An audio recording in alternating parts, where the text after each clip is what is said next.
Magandang buhay sa lahat. Liza Soberano, spotted sa Singapore, kasama ang kanyang little sister, na si Ryan Soberano. Sa Universal Studio, sa Singapore. At nag-post din ng photos, ang girl fan ni Liza Soberano, kung saan kasama nila, sa photo ang dalaga.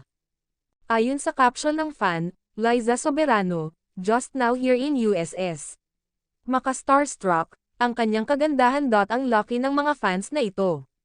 Napakomment din, ang LQ fans, so glad she has good family time. Before she goes back to LA. Looking so fresh, and lovely. May Asian fans na din.